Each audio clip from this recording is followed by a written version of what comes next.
আসসালামু আলাইকুম প্রিয় শিক্ষার্থীবৃন্দ, আশা করি তোমরা ভালো আছো। আজকে আমরা মজার একটি সাবজেক্ট নিয়ে আলোচনা করব। আমাদের সাবজেক্টের নাম হচ্ছে মনোবিজ্ঞান। আমি আজকে প্রথম অধ্যায় নিয়ে আলোচনা করব। আসলে মনোবিজ্ঞান কি এই সম্পর্কে আমরা আজকে পরিচিতি সম্পর্কে জানবো। মনোবিজ্ঞান কাকে বলে বা মনোবিজ্ঞান কি। আমরা অনেকে অনেক রকম কথা বলে যে মনোবিজ্ঞান সাবজেক্ট পড়লে বা মনোবিজ্ঞান সম্পর্কে ধারণা রাখলে নাকি মানুষের মনের কথা জানা যায়, কিন্তু এই আসলে আমরা আজকে জেনে নিই যে সত্যি জানা যায় কিনা। ঠিক আছে, মনোবিজ্ঞানটা কি? যে মনোবিজ্ঞান, আমরা এই যে পৃথিবীতে বসবাস করছি, এই পৃথিবীটা সৃষ্টি করেছেন আমাদের সৃষ্টিকর্তা। হ্যাঁ, এই সৃষ্টিকর্তা সৃষ্টি করেছেন যেভাবে যে বৈচিত্র্যময়তার ভাবে, এবং এই বিচিত্র যে পৃথিবী রয়েছে, এই পৃথিবীটা আসলে অনেক কিছু বিচিত্রভাবে সৃষ্টি করেছেন। তার মধ্যে আরো বৈচিত্র্যময় রয়েছে যে মানব সৃষ্টির শ্রেষ্ঠ জীব হচ্ছে মানুষ। মানুষের মনটাকে আরো বৈচিত্র্যময় ভাবে সৃষ্টি করেছে। ঠিক আছে, তো এই বৈচিত্র্যময় সৃষ্টির পিছনে গিয়ে আমাদের জ্ঞানী গুণীগণ যে রয়েছে, তারা এই রহস্য বের করতে গিয়ে, আসলে এত বৈচিত্র্য মানুষের মনের মধ্যে, যেটা রহস্য সন্ধান করতে গিয়ে তারা এই মনোবিজ্ঞান সাবজেক্টটি আলোচনা করেছেন। আমাদের যে অনেক বিজ্ঞানী রয়েছে, তার মধ্যে দুজন বিজ্ঞানী অ্যারিস্টটল এবং প্লেটো, এই দুজন বিজ্ঞানী কি করেছেন যে তাদের যে বিজ্ঞানের যে চিন্তাধারাগুলো ছিল, সেটার মূল কেন্দ্রবিন্দুই ছিল কি? মন নিয়ে। মূল কেন্দ্রবিন্দুই ছিল মন নিয়ে। এখন যদি তোমরা জিজ্ঞাসা করো যে আসলে মন কি, তাহলে এটা সত্যি মানে প্রকাশ করাটা ও সংজ্ঞা দেওয়াটা হচ্ছে ভার হয়ে যাবে। সো এটার কারণ হচ্ছে যে এই মনের ব্যাপ্তিটা হচ্ছে মনের ব্যাপ্তিটা হচ্ছে ব্যাপকভাবে আলোচনা করা হয়েছে। এটাকে এক বা দুই কথায় প্রকাশ করা সম্ভব নয়। ঠিক আছে, আমরা লক্ষ্য করি যে আমাদের আদিম যুগের যে মানুষেরা বসবাস করত, তারা কিভাবে বসবাস করত, কোথায় বসবাস করত, তাদের আবাসস্থল ছিল কোথায়? পাহাড়ে, জঙ্গলে তারা বসবাস করত।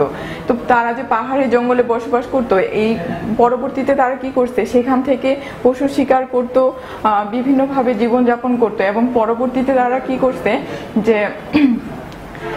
আগুন আবিষ্কার করছে।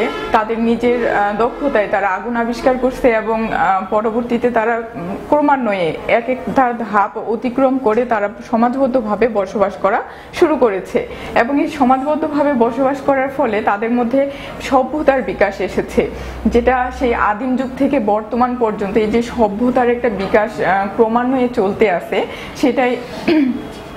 সেটার জন্যই হচ্ছে কি হয়েছে, মানুষের মনেরও এই আদিম যুগের এই সভ্যতার বিকাশের সাথে সাথে মানুষের মনেরও বিকাশ হয়েছে।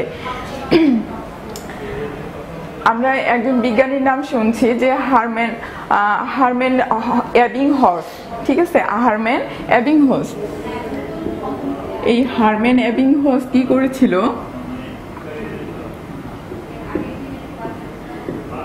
হারম্যান এবিংহর্স জন্মগ্রহণ করেছিল 1850-এ।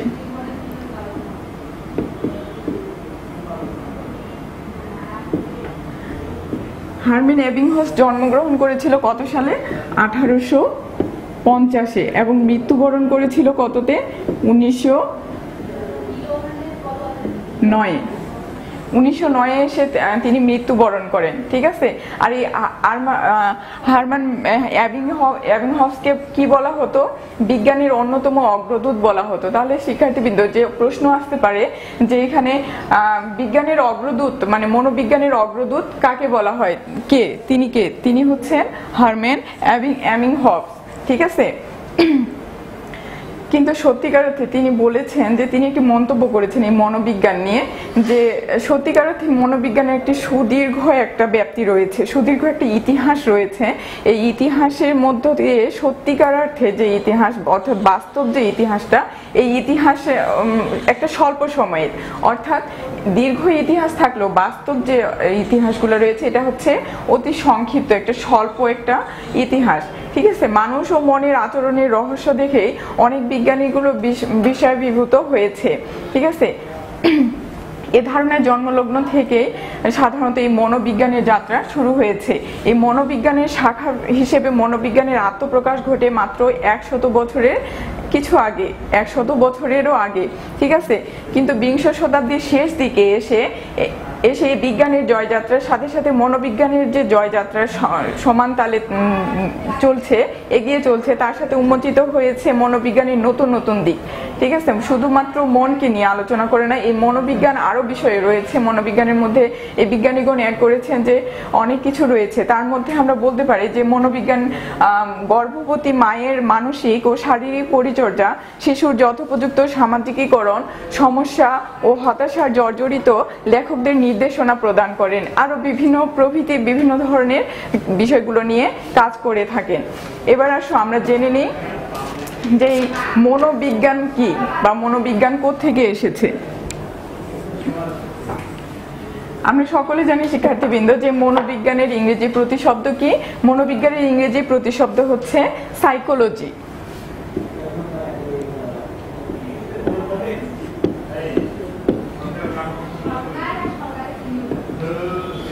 এই সাইকোলজি হচ্ছে বাংলা ইংরেজি প্রতিশব্দ, ঠিক আছে। এই সাইকোলজি শব্দটি এসেছে মূলত গ্রিক শব্দ সাইকো থেকে।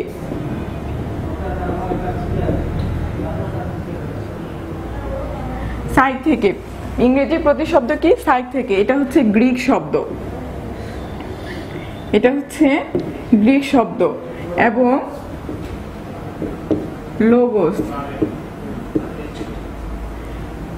এই সাইকোলজি শব্দটি এসেছে গ্রিক শব্দ হচ্ছে সাইক এবং লোগোস থেকে এই গ্রিক শব্দ সাইকোলজি শব্দটি এসেছে। আর এই আক্ষরিক অর্থে তাহলে আমরা এর সাইক শব্দের অর্থ কি? সাইক শব্দের অর্থ হচ্ছে আত্মা, এর অর্থ হচ্ছে আত্মা। সাইক শব্দের অর্থ আত্মা, আর লোগো শব্দের অর্থ হচ্ছে জ্ঞান বা বিজ্ঞান, জ্ঞান বা বিজ্ঞান। তো শিক্ষার্থীবৃন্দ, এই সাইক এবং লোগোস এই দুটো আক্ষরিক অর্থ এক একভাবে বলা হয়েছে। যে সাইক শব্দের অর্থ হচ্ছে আত্মা আর লোগোস শব্দের অর্থ হচ্ছে জ্ঞান বা বিজ্ঞান।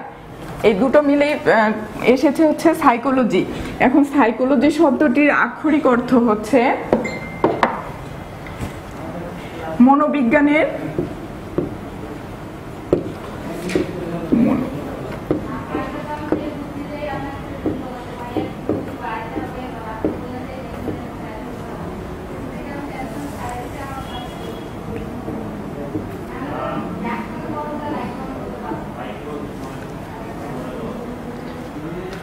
আক্ষরিক শব্দটির অর্থ কি? মনোবিজ্ঞানকে আত্মা সম্বন্ধীয়, মনোবিজ্ঞানকে কি বলা হয়?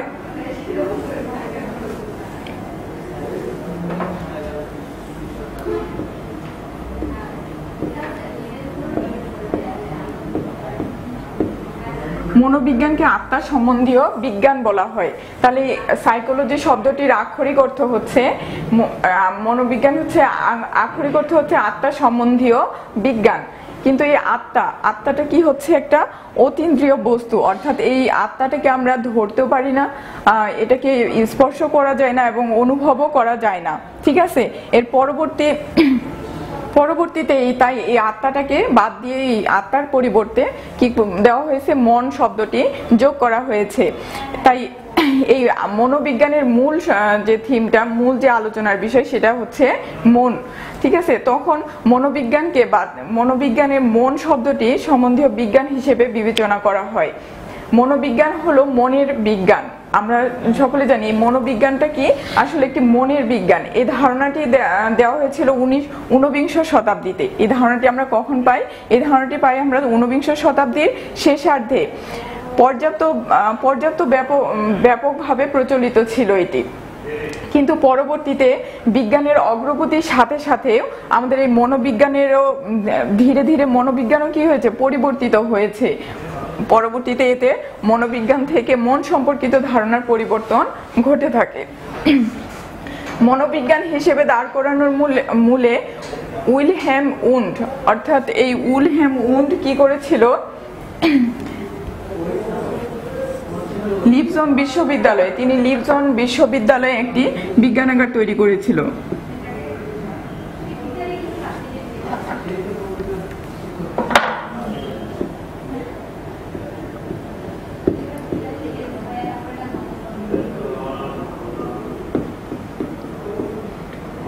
এই উইলহেম উন্ড এবং কে ছিল, উইলিয়াম জেমস।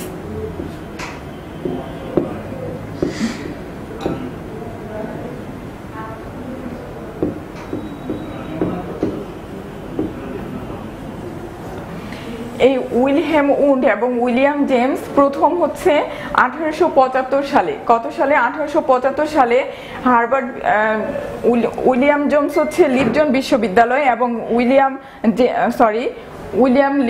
উইলিয়াম উন্ডস হচ্ছে লিপজন বিশ্ববিদ্যালয় এবং উইলিয়াম জেমস হচ্ছে হার্ভার্ড বিশ্ববিদ্যালয়ে 1875 সালে একটি বিজ্ঞানাগার তৈরি করেছিল, কিন্তু সেটি আয়তনে ছিল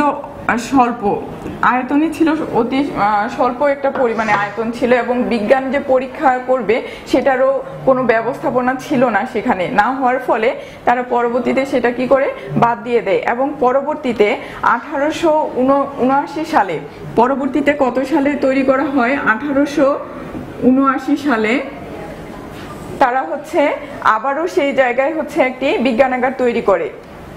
লিপজন বিশ্ববিদ্যালয়ে উইলহেম উন্ড এবং মনোবৈজ্ঞানিক পরিচালনার প্রযুক্তি একটি গবেষণা স্থাপন করেন, ঠিক আছে। এবং এই সালে কি করেছিল তারা, এই সালটাকে মূলত হচ্ছে মনোবিজ্ঞানের জন্মদিন বলা হয়, এই সালটাকে মূলত কি বলা হয়, মনোবিজ্ঞানের জন্মদিন বলা হয়। মনোবিজ্ঞানের জন্মদিন তাহলে কবে, প্রিয় শিক্ষার্থীবৃন্দ, এখানে হচ্ছে আমাদের মনে রাখতে হবে যে মনোবিজ্ঞানের জন্মদিন কত সাল, বা সালটাকে মনে রাখতে হবে, চিহ্নিত করতে হবে। তাই এই উন্ডকে পরীক্ষণ মনোবিজ্ঞানের জনক বলা হয়। তাই এই উন্ডকে কি বলা হয়, উইলহেম উন্ডকে মনোবিজ্ঞানের জনক বলা হয়, মনোবিজ্ঞানের জনক হিসেবে হচ্ছে তিনি আখ্যায়িত হন, ঠিক আছে। মনে রাখতে হবে, এই প্রশ্নগুলো আমাদের মনে রাখতে হবে অবশ্যই, কারণ এই প্রশ্নগুলো আমাদের প্রায়শই পরীক্ষা এমসিকিউতে অথবা জ্ঞানমূলক প্রশ্নে আমাদের চলে আসে। এবং এরপরে আসি যে কাকে বলে, এই মনোবিজ্ঞানের আসলে সংজ্ঞা দেওয়াটা আমি শুরুতেই বলছিলাম যে সংজ্ঞা দেওয়াটা হচ্ছে ভার, যে তারপরেও হচ্ছে অনেক বিজ্ঞানী অনেকভাবে এই সংজ্ঞাগুলোকে আলোচনা করেছেন। ওই একটা কথায় বলে যে নানা মুনি নানা মত, তো সেরকমই নানা গুণীজন মণিজন হচ্ছে বিভিন্নভাবে তাদের মত প্রকাশ করেছেন। আসলে জেনে নেই, মর্গান কিং বলেছেন যে মনোবিজ্ঞান হলো মানুষ ও প্রাণীর আচরণ সম্বন্ধীয় বিজ্ঞান। তাহলে মনোবিজ্ঞানটা হচ্ছে কি, মানুষ ও প্রাণীর, অর্থাৎ মানুষ এবং প্রাণীর সম্বন্ধীয় যে বিজ্ঞানটা তৈরি করেছে এবং এটি মানুষের সমস্যায় ও বিজ্ঞানের প্রয়োগকে অন্তর্ভুক্ত করে, ওইটাকে কি করে, বিজ্ঞানের প্রয়োগকে মূলত অন্তর্ভুক্ত করে। আবার অন্য এক বিজ্ঞানী বলেছেন যে ক্রাইডার ও গোথালস বলেছেন মনোবিজ্ঞানকে আচরণ ও মানসিক প্রক্রিয়ার বিজ্ঞানসম্মত অনুধান হিসেবে সংজ্ঞায়িত করা যেতে পারে। অর্থাৎ আমরা বুঝতে পারছি যে এই যে আলোচনাগুলো থেকে, সংজ্ঞাগুলোর আলোকপাত থেকে আমরা বুঝতে পারলাম যে এই বিজ্ঞানটা মূলত হচ্ছে, সংজ্ঞাগুলোর পর্যালোচনা যদি করা যায় তাহলে আমরা জানতে পারি যে মনোবিজ্ঞান আধুনিক গ্রহণযোগ্য, মনোবিজ্ঞান হলো এমন একটি বিজ্ঞান যা কি করে মানুষ ও প্রাণীর আচরণ ও মানসিক প্রক্রিয়া সম্বন্ধে অনুধান করে। মনোবিজ্ঞানের সংজ্ঞাগুলো বিশ্লেষণ করে আমরা হচ্ছে চারটি গুরুত্বপূর্ণ সুস্পষ্ট ফুটে ওঠে, চারটি গুরুত্বপূর্ণ সুস্পষ্টতা ফুটে ওঠে। তার মধ্যে একটি হলো আচরণ, যে চারটি বিষয় ফুটে উঠেছে তার মধ্যে একটি হলো আচরণ। আচরণ আমরা কাকে বলি, যে এই আচরণ হলো মানুষ যা করে তাই হচ্ছে আচরণ। অর্থাৎ একটা মানুষ যদি কারোর সাথে কথা বলে ভালোভাবে, সেটা তার একটা আচরণ, আবার ভালো একটা কাজ করলো সেটাও তার একটা আচরণ। এরকম ভাবে বিভিন্ন ভাবে আচরণের দিকগুলো রয়েছে। অর্থাৎ মানুষ কথাবার্তা চলাফেরার মাধ্যমে তার আচরণ ফুটে ওঠে, পরিমাপ করা যায়। এটা, এই আচরণটাকে একটা বিজ্ঞান ভিত্তিক ভাবে যদি আমরা এটাকে পর্যালোচনা করতে যাই বা গবেষণা করতে যাই, তাহলে সেই আচরণটা কে কেমন কিভাবে আচরণ করতেছে সেটা আমরা অতি সুন্দরভাবে জানতে পারি।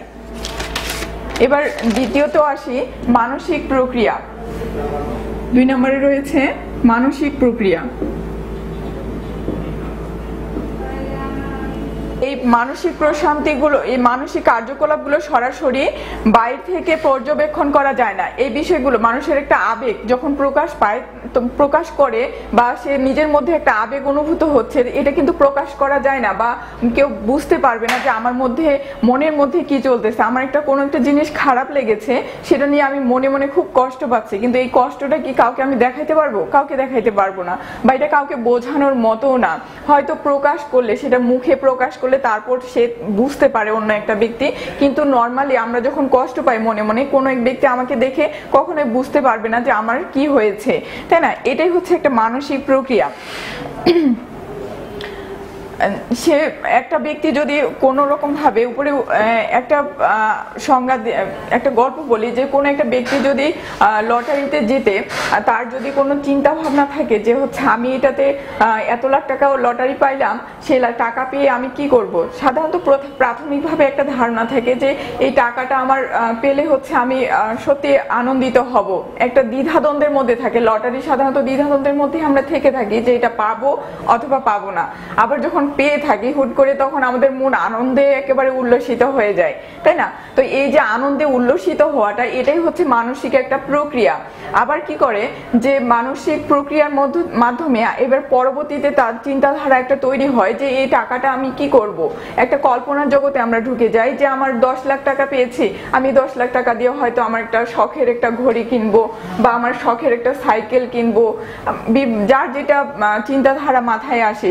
হঠাৎ করে যদি আমরা এই চিন্তার মধ্য দিয়ে কেউ যদি আমাদেরকে হুট করে ডেকে নেয়, তখন কিন্তু সেই জগৎ থেকে আমরা বের হয়ে আসি। তো এই যে এই জিনিসগুলো হচ্ছে কি একটা মানসিক প্রক্রিয়া। এবার তৃতীয় নম্বরে আসি, মানুষ ও প্রাণী। 3 নম্বরে বলছি মানুষ ও প্রাণী। আমরা একটু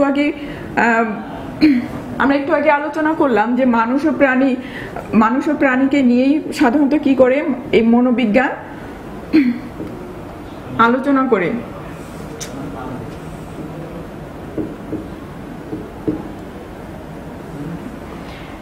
এই মানুষ ও প্রাণী কি করে যে মনোবিজ্ঞান কিন্তু আলোচনা করে। এমন কতগুলো বিষয় রয়েছে যে বিষয়গুলোতে কি করা হয় যে মানুষের যে অভ্যন্তরীণ যে বিষয়গুলো রয়েছে, এগুলো পরীক্ষা করাটা খুব টাফ হয়ে যায় মানুষকে দিয়ে। সো এই জন্য বিজ্ঞানীগণ কি করেন যে বিভিন্ন ধরনের প্রাণীর মাধ্যমে সেই জিনিসগুলো পর্যবেক্ষণ করেন, পরীক্ষা নিরীক্ষা করে থাকেন। যেমন ইঁদুর, কবুতর বা কুকুর, বিড়াল ইত্যাদি এই প্রাণীগুলো দিয়ে তারা বিভিন্নভাবে পর্যালোচনা করে থাকেন, ঠিক আছে? তো এর মাধ্যমে আমরা জানতে পারি যে এই বিজ্ঞান ভিত্তিক যে পর্যালোচনা, মনোবিজ্ঞান হচ্ছে কি প্রাণী এবং মানুষের মধ্যে বিভেদভাবে আলোচনা করে, ঠিক আছে? এরপরে আসি বিজ্ঞান। 4 নম্বরে বলেছে যে বিজ্ঞান। এই বিজ্ঞান কি করা হয়?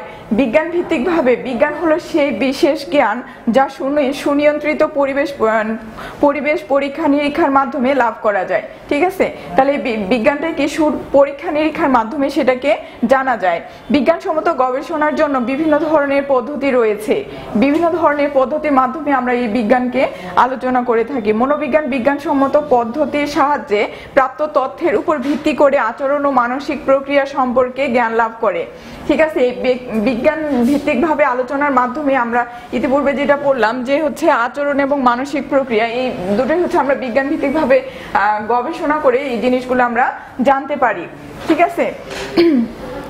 এবং নিশ্চিতভাবে আচরণের অনুধান যেন বিজ্ঞানসম্মত হয় তা নিশ্চিত ভাবে কি করা যায় রাখতে মনোবিজ্ঞান ও বিজ্ঞানের নীতিমালা মেনে আচরণ ও মানসিক প্রক্রিয়া অনুধান করে। মানসিকভাবে যে প্রক্রিয়াগুলো রয়েছে, আচরণ রয়েছে, সেগুলা অনুধান করা হয়। আচরণের আলোচনা, পর্যালোচনা ও পরীক্ষা নিরীক্ষায় বিজ্ঞানের শর্ত সমূহ পালন করা যায়। অর্থাৎ বিজ্ঞানের যে শর্ত সমূহ রয়েছে সেগুলো পালন করা যায়। এজন্য মনোবিজ্ঞানকে বিজ্ঞান বলা হয়। সাধারণত এই জন্যই কি করা হয়, এই মনোবিজ্ঞানটাকে বিজ্ঞান বলা হয়। সো প্রিয় শিক্ষার্থীবৃন্দ, আজকে তোমাদের ক্লাস এই পর্যন্তই। আমি পরবর্তী ক্লাসে আবার দেখা হবে। ততদিন ভালো থাকো, সুস্থ থাকো। আল্লাহ হাফিজ।